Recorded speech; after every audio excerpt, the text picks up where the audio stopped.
I suppose Andy feels this a lot, and others of you who teach feel this a lot. I certainly feel it every time I teach.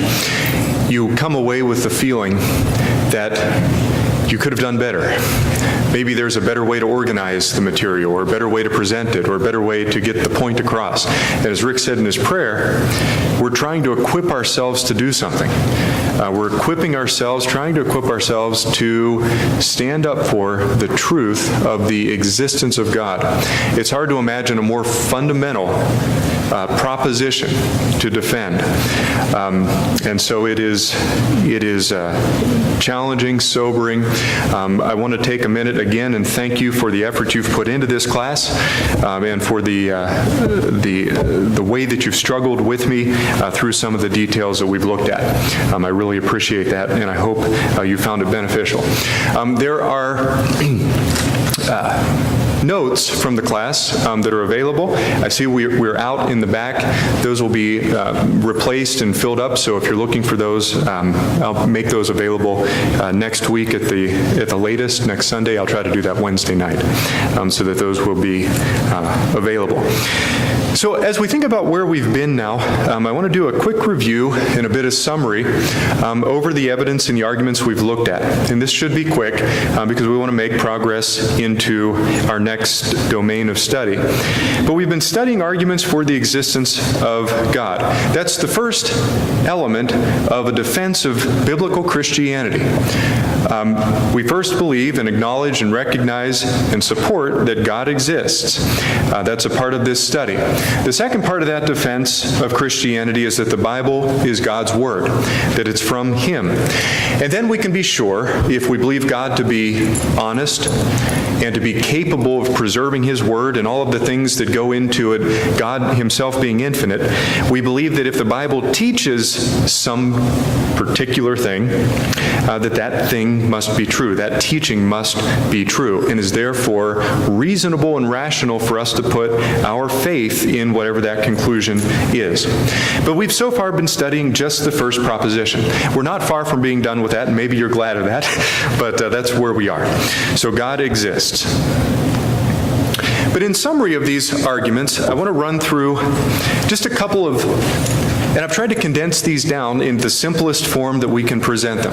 I want to run through a couple of statements that are related to what we've said, again, in condensed form. We're not looking at the details and the specific arguments and the setups and so forth. Just a summary of what we said as we've gone through these two arguments. In the case of the cosmological argument, you remember the word cosmos has to do with order or being. And cosmological arguments typically start out with a question: why is there something rather than nothing? That really is the most basic way to remember and think about the cosmological argument. Sometimes I remember it by thinking about the first part of the word there, cause. We look for a cause or explanation for the universe around us. So we might say, first of all, that effects have causes. Effects always have cause, and there are no known exceptions to that. Every effect that we observe has a cause. You can imagine walking around in the woods and seeing a tree, and you recognize then that that tree must have been caused by something. There must have, in years gone by, must have been a seed that fell in that very spot, which led to the presence of the tree. So effects have causes, therefore the universe, being in effect, you might say, has to have been caused. Secondly, things that begin to exist were caused. That is, anything that at one point does not exist and then later does exist must have an explanation, must have a cause that brought it into existence. That was another form that we took of the cosmological argument. If it begins to exist, it must have been caused. Third, When we talk about the nature of the cause, what must the cause look like?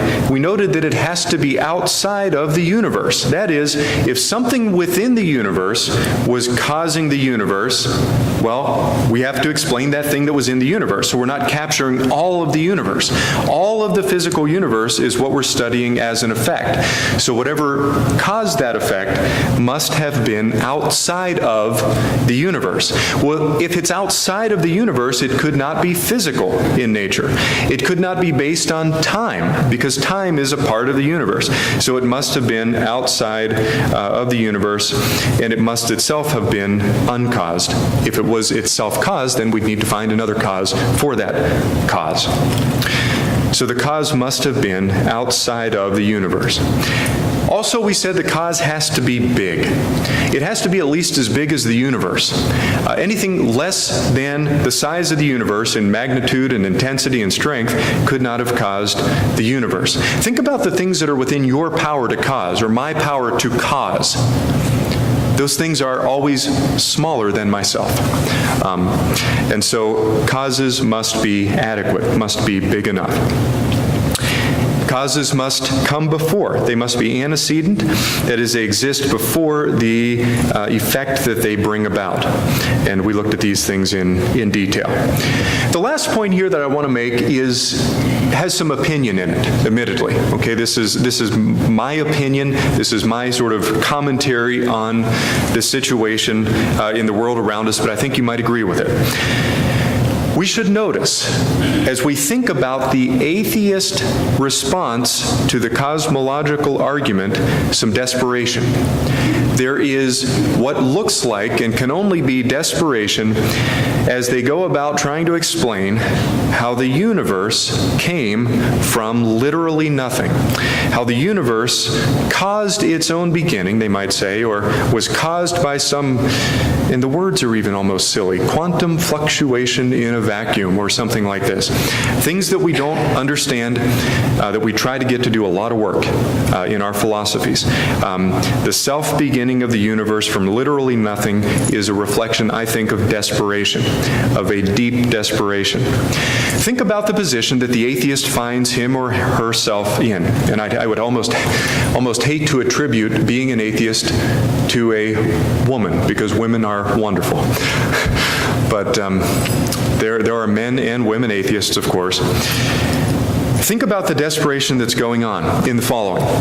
The atheist says every effect has an adequate cause as they go about doing their science, whatever that may be. As they study the world and the universe and so forth, every effect must have been caused. Except for what? Except for the universe itself. Except for everything you can see, everything we can imagine, that itself was in some way uncaused. There's desperation inherent in that view. So that's a summary of the cosmological argument. Do you have any questions or comments about that? Any thoughts you'd like to make before we move on?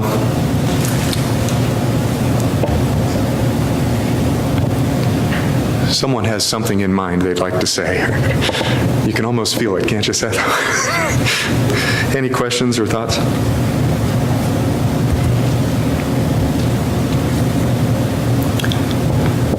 Okay. The second collection of arguments we looked at were the teleological arguments, and these are based on design. Teleos has to do with order and structure and design, arrangement of objects to bring about and accomplish some purpose or some design.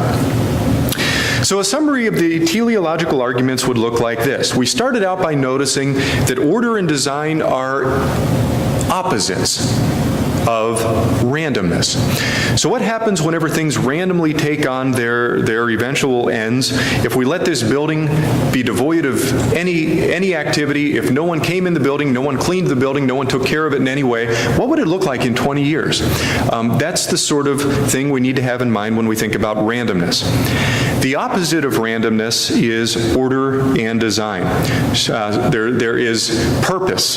There is functional complexity going on. There is structure and so forth. That is the opposite of randomness. But then we said that those kinds of things do not occur spontaneously. I think it was Arnie who said weeks ago that if you think about what happens in an explosion, you think about some large bomb going off. Arnie was thinking about the Big Bang, which we imagine or envision as an explosion. Think about the consequences of that sort of energy. What kind of structure, what kind of design or order come about when something explodes in an uncontrolled way? Order and design do not occur spontaneously. The next thing we observed is that the natural tendency, and we've already said this really, but the natural tendency is toward disorder and randomness. And this is evident to us in every area of life. In fact, in our own lives, we see that if we aren't careful to maintain structure and order, that randomness, disorder, decay, and so forth will come about. Even if we try to maintain order and design and so forth, entropy and disorder and rust and ruin and these things are something of a natural tendency. There's a natural tendency in the universe toward disorder, okay, that has to be fought against. This applies to our cars, applies to our bodies, applies to everything that we interact with. The natural tendency is to disorder. But then we said, what do we observe in the universe? In the fourth place here, we noticed the fine-tuning of the physical laws. The universe is full of constants and tunings that have been manifested in gravitational forces we looked at, and electromagnetic forces, and other forces, fundamental forces that govern the motion of atoms, which affect everything from the cellular processes in our bodies to the motion of the stars and the planets. All of these laws are finely tuned in such a way that scientists can imagine that if they were different even by the smallest amount, life itself would be impossible. A solar system would be impossible, and so forth. So these physical laws are finely tuned and designed. That's not my term, but that's a term that's in common use in the scientific community, is fine-tuning, or the anthropomorphic principle of the physical laws. Number 5 is the arrangement of the solar system. That was a mind-boggling arrangement as we studied how the sun is at the center and by its gravitation holds the earth in its orbit. If the earth were further away, things would be too cold. If we were closer, we would be too hot. We're right where we imagine we need to be. But even at the position that we're at, we're subject to dangerous particles coming from the sun at high energy. The Earth just happens to have a magnetic field that filters those particles and sends them out around us so that life is possible. The Earth is covered in water, and we went on and on talking about some of the details. We described our planet is in what's called a Goldilocks zone. And by that we mean it's not too hot, not too cold. Things are just right for the existence of life on our planet. We talked about the complexity of a single cell and the design that's inherent there. How every aspect of the cell has to be coordinated in such a way that there is no damaging byproduct of one chemical reaction that would ruin some other function of the cell. Everything has to be coordinated, and that is a tremendous amount of complexity. But then we go from the single cell to a more complex organism, even say like an earthworm, or a small animal, up to and including our bodies themselves. The complexity there is truly staggering. And then the question in the background always is, what's the best explanation for that complexity? How do you explain the design, or the apparent design? If there is design, there must have been a designer. A watch demands a watchmaker, a building demands an engineer. It takes a programmer to make a functioning computer program.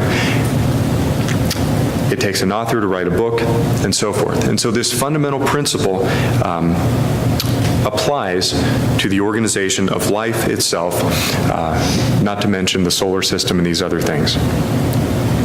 But again, we take a minute and look at the atheistic camp. What is on the other side of the argument? Well, for one thing, and there are other issues, of course, but for one thing, the atheist is desperate in their disregard of the first and second laws of thermodynamics. And we looked at these in some detail. The first law of thermodynamics demands, and there's no known, it's only a law because there are no known exceptions, it demands that matter and energy are never, ever, ever, ever created or destroyed. It never happens, except for the universe. And the second law, all things tend toward disorder and decay. This is a scientific formulation of what we know when we leave our car parked for 6 months and it doesn't want to start. Tendency toward disorder and disorganization is captured by the second law of thermodynamics. That applies, there are no known exceptions. Every physical system left to its own will decay, will go to a state of homogeneity, to randomness, and to less structure rather than more structure, except for life. Except for in the universe, as we see life and perceive the complexity of life. And so there is an inherent desperation here that's present. Okay, questions or thoughts before we move on there? So we have a summary of cosmological, teleological arguments.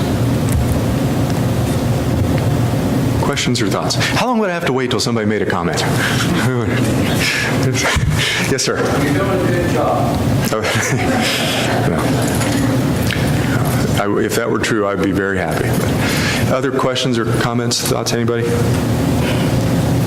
It's use the word staggering. I like that word, mind-boggling. The first chapter of the book of Romans, so that they are without excuse. And all of this complexity leads to that end. They are without excuse. There's nothing else.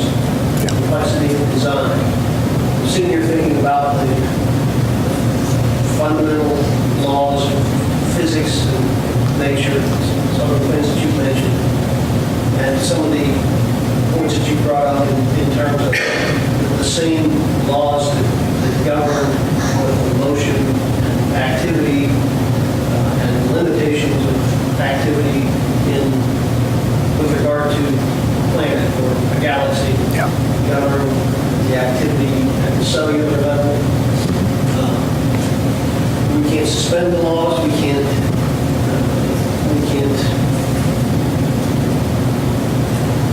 overcome them. And yet, within the complexity of all of these laws, build in pieces that allow us to accommodate doing 100 million kinds of things. Law of gravity. Things fall.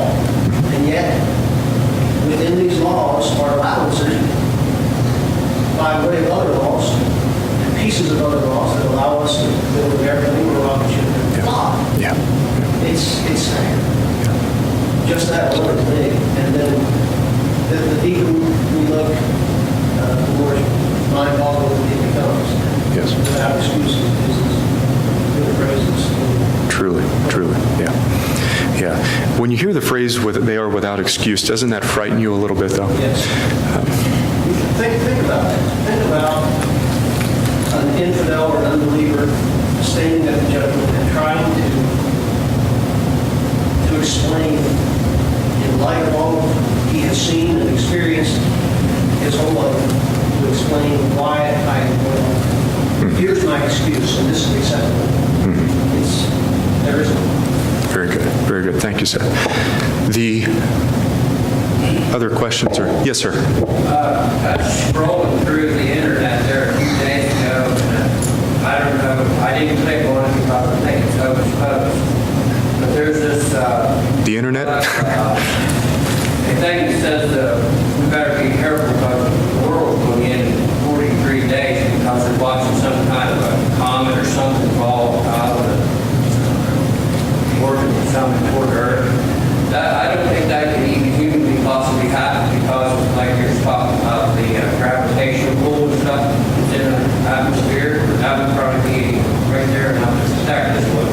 Yeah. Well, we know God's in control, and we know that only He knows the end, and He knows how it will end, and only He knows. They closed the observatory in New Mexico. Did you hear about that?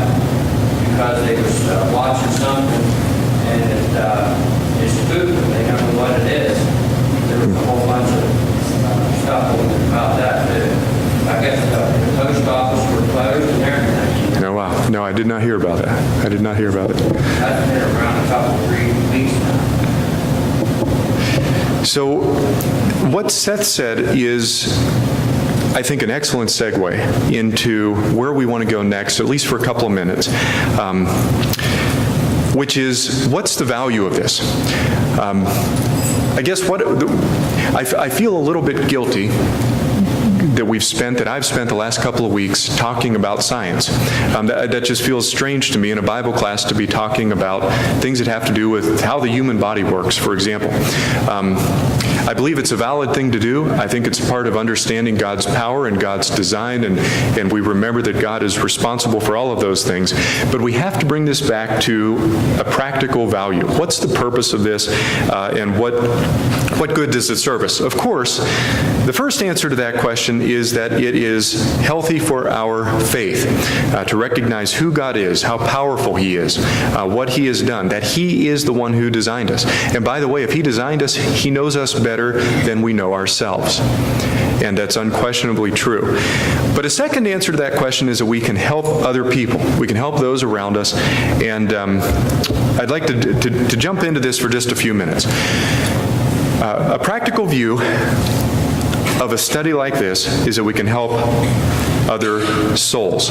We can help other people that we encounter, our neighbors, friends, those we work with, and so forth. Those we spend enough time around that we enter into conversations about more than just trivial things. A starting point here is that we should remember that there are some people out there, and this is important to remember, that there are some people out there who, in the world, that we encounter who would believe, but who don't believe for a couple of specific reasons. They would like to believe sometimes, but they don't for a couple of reasons. 2 Corinthians chapter 4 and verse 4 talks about those whose minds the God of this age has blinded, who do not believe, lest the light of the gospel of the glory of Christ, who is the image of God, should shine on them. And so there is a blinding effort going on the part of Satan, according to that passage, that blocks their belief, blocks their ability to believe, whatever you want to say, who would believe, who would otherwise believe. I want to look at a couple of reasons why people don't believe. Why sometimes we don't believe. Why sometimes we are tempted to not believe. And let's not put this on the other. Let's apply it to ourselves as well. Sometimes we don't believe because we stubbornly reject moral responsibility. In my mind, this is particularly true in certain classes of people, certain people who consider themselves elite, who are more subject maybe than the rest of us to pride and arrogance, whatever the case may be, but we sometimes reject moral responsibility. And one way to get out of moral responsibility, maybe the only way to get out of moral responsibility, is to deny the existence of God. Because if there is a God, there is an objective moral standard. And so by rejecting God, we're able to, we think, reject moral responsibility. That's at least one reason for rejecting and for not believing. Is there anything we can do? Is there anything we can do to help someone who is in that camp? Well, maybe not, but maybe so. And so that's something to think about. Another reason some people fail to believe, reject to believe, reject the truth of God's Word and so forth, is that they fail to question established views. They fail to question established views, in particular in the realm of science. Some people do this out of laziness. Okay, laziness is very common, as you know. so they fail to take on any questioning just because they don't exert the effort. We don't exert the effort to question when we could. We could do that, but we don't because of laziness. Sometimes we fail to question the established view because we've been so indoctrinated that we're not even aware of it. And I think that is the case for a lot of people. We are so indoctrinated as we go through training and so forth that we get to a point where it seems impossible that, for example, as Rick mentioned in his prayer, that the theory of evolution could be false. Everyone around us, everyone in our experience, say, believes the theory to be true, and so we've become indoctrinated, and there's a large cost to escaping, a large challenge to escaping that indoctrination. Another reason why we fail to question, I think, is fear. I think a lot of times we are afraid of questioning because we're afraid of what we will learn if we do question. And this one I think is very real.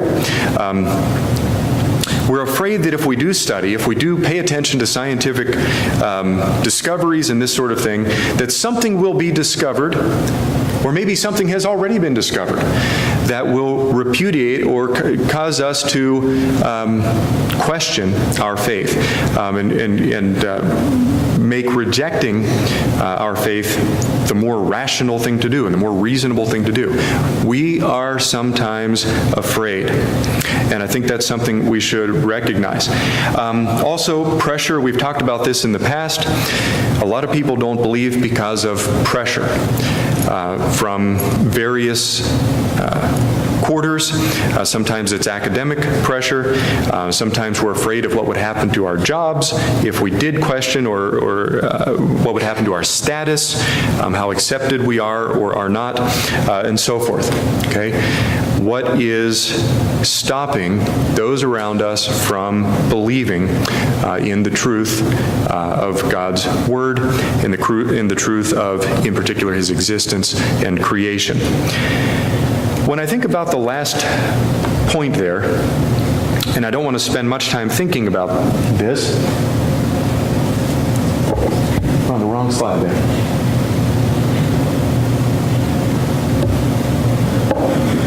Apologize for that. We were on the wrong slide. As I think about the pressure that exists, I recall a student who came to me at a place I worked one time, and he wanted to do some analysis of a biological hypothesis. So his hypothesis was very simple. Okay, don't think it's that complicated.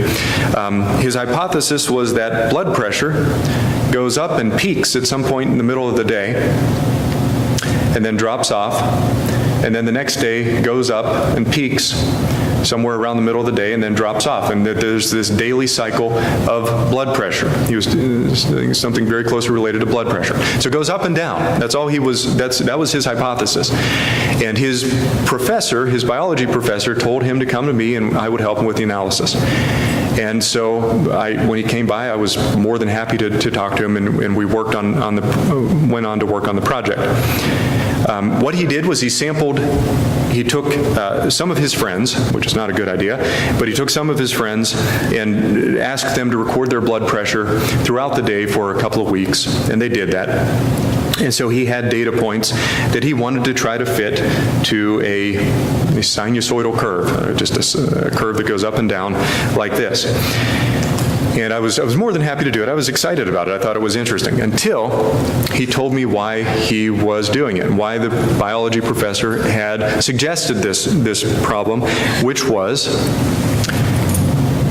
she believed that it was true that in the middle of the day, our ancestors, by which I mean ancient, not even ancient, that word fails, millions of years ago ancestors who were hunting needed their blood pressure to be higher in the middle of the day so that they could better attack and spear animals on the plains of wherever they lived.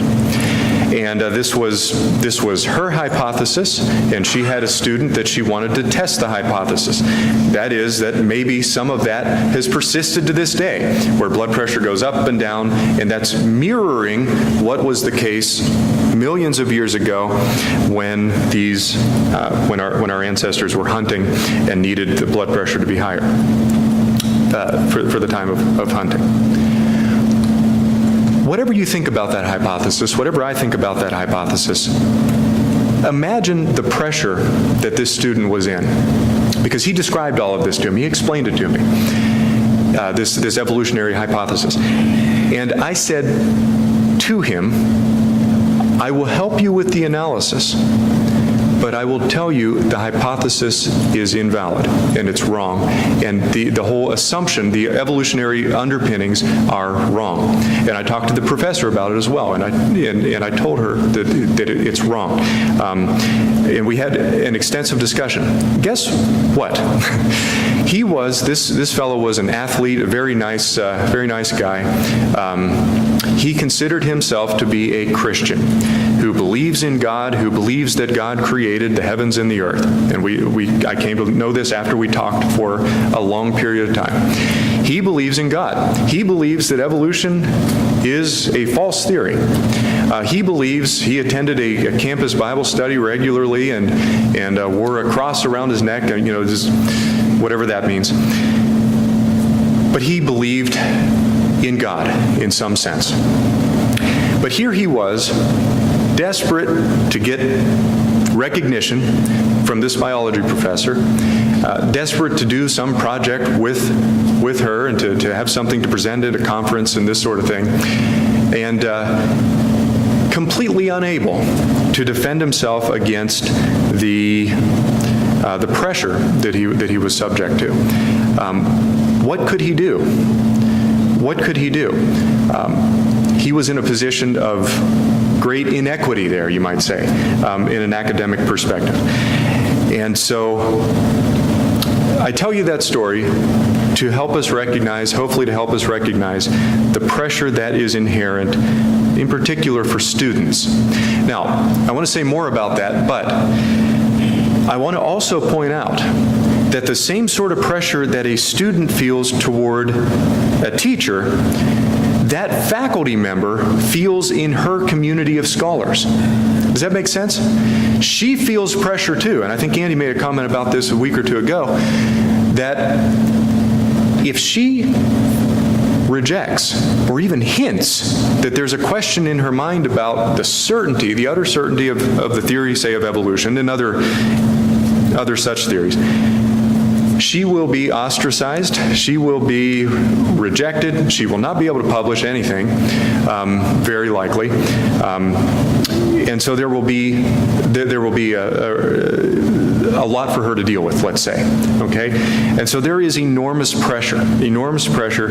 She could even lose her job, certainly lose status, and so forth. And so the pressure that student felt,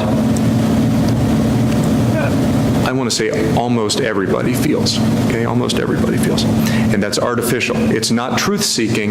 It is an artificial pressure that's imposed for other reasons. Okay. One other thing I'd like to say about that before we move on is if you have students, if you have children, grandchildren who are heading off to the university, to a university somewhere, I hope you will be careful to present to them as best you can at least evidence that points them in the right direction. Students are heading off and all too often get into classes where there is, again, this pressure that exists on many levels, and they flounder. They suffer tremendously from it. The only way to combat that is to prepare them in advance. Prepare them before they go, support them, and remind them that the truth is not fragile. And so that's where we want to go next. So as we think about a practical view, how can we help people? There are some wrong responses for us to take as we study and encounter the evidence and look to it. The first wrong response, again, is fear, and we've already talked about this a little bit. We are afraid, I think, of what we might find. But the truth is not fragile. The truth will not be injured by investigating it. As a matter of fact, the truth is unquestionably on our side. As I think about scientific discovery throughout time, if it was ever appropriate to believe that the physical universe demands a designer, that the complexity of the physical universe demands an orderer and a God to give it structure, that has only become more true as the generations have passed. As time has gone on and further discoveries are made, the truth that is established is that complexity is more than we ever thought it was. It's greater than we ever thought it was. And so if it was ever appropriate to believe that there was a designer, that some physical reality demanded a designer, then it's become more the case with passing generations as we learn more. The truth is not fragile. Augustine of Hippo said, "The truth is like a lion. You don't have to defend it. Let it loose. It will defend itself." And I recognize that we are defending the truth, and we are tasked with defending the truth, but the point that's being made here is the truth is the truth, and so we shouldn't be afraid of questioning it or studying it. Another wrong response is anger. Anger, and I lump this together with condescension. We should not just get angry at an individual who disagrees with us. We should certainly not ever condescend or be cruel or harsh in an unnecessary way. Now, I recognize that this is a natural response given what we perceive to be and what I believe to be the consequences of atheistic worldviews. For example, atheism leads us to relativism, which is the philosophy that basically anything that you believe to be correct, as long as you deeply believe it, is correct for you, and that is your own truth. Atheism has led to, the theory of evolution, which is based on the notion of survival of the fittest, which we'll talk more about. But that leads to a lack of respect for life. So if you believe survival of the fittest is a foundational principle of life, and that is how life came to be, that cannot but lead to a lack of respect for life across from young to old and anywhere in between. There is an inherent lack of respect for life that comes about as a consequence of atheism. But that doesn't mean it's appropriate for us, for me or you, to get angry or to condescend whenever we encounter someone who is, say, an atheist or an evolutionist. Jude chapter 1, verses 22 and 23, "And on some have compassion, making a distinction, but others save with fear, pulling them out of the fire, hating even the garment defiled by the flesh." When I think about that last phrase there, in this context, it reminds me of the notion of abortion and how the lives of unborn babies are brutally taken away from them. That causes me to hate something about being a part of the race, to hate even, you might say, the garment defiled by the flesh. But Jude says, "On some have compassion, others save with fear, pulling them out of the fire." And so this is the responsibility of the Christian.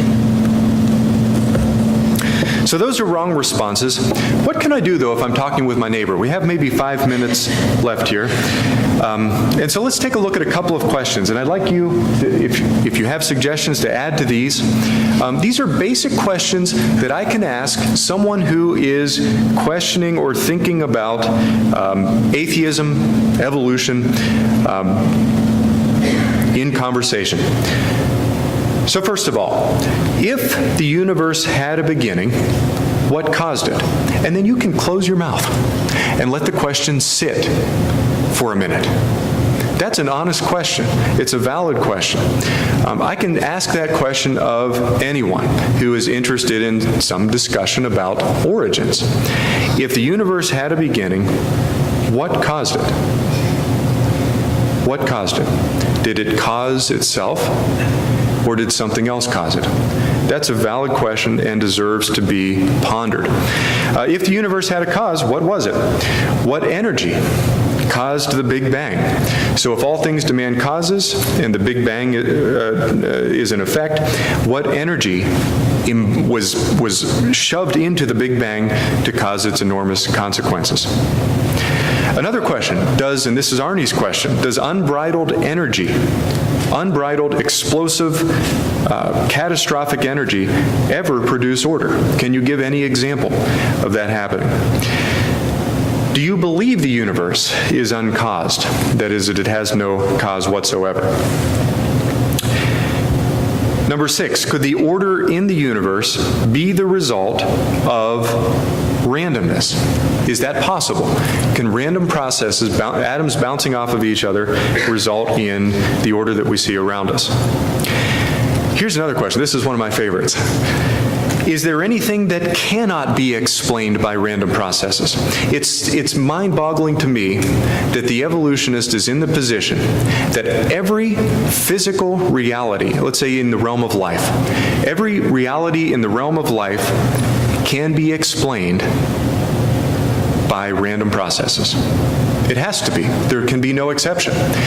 Any reality, discovered or yet undiscovered, has to be explained by randomness. There's nothing so complex in the universe that it can't be explained by randomness.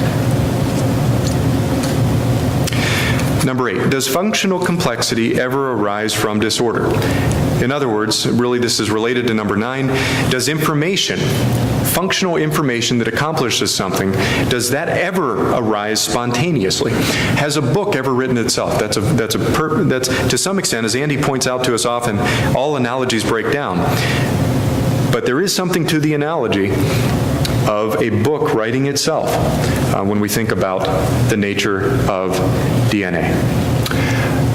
Okay, we have just a couple of minutes left. I want us to get us started in the next direction, which is a study of evolution. And I'd like to take a week or two to dive into this so that we could feel like we have some understanding of what the theory says, why it works, something of its history, and so forth. In my mind, the theory of evolution, again, this is an opinion, is the atheist's answer to teleology. That is, there is design and order in the universe. How do you explain it? In particular, there is design and order in the realm of life.